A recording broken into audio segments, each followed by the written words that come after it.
one thing strikes me, and that is that actually the Middle East, which everyone obsesses about, and we've heard being the source of all instability in the world, being a bit sarcastic, but really has been a very reliable oil producer and supplier to the world economy.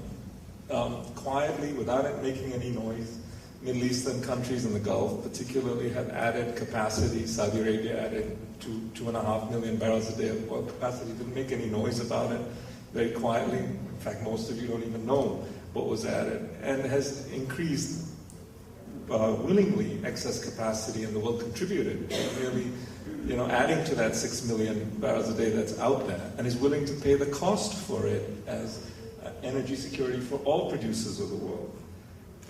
In fact, it was OPEC that raised production in the middle of 2008, and that contributed to the bringing down of the prices from $150 down back to $60. And OPEC, in fact, plays a different role today by keeping prices at around $70. Mr. Putin is not in a crisis. Mr. Chavez can distribute food and goods to his people.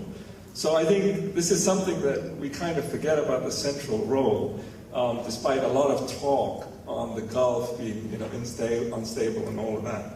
One last thing, that bypass Russia was not the aim maybe of the Central Asia, but it certainly was bypass Iran. And we spent a lot, and we obsessed a lot about Central Asia, really looking at it through the Iranian quote-unquote problem as we saw it here.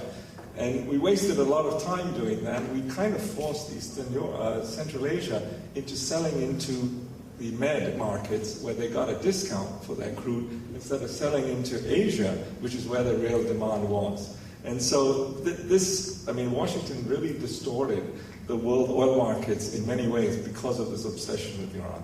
Thank you. But I'll open it up for questions and comments to the others.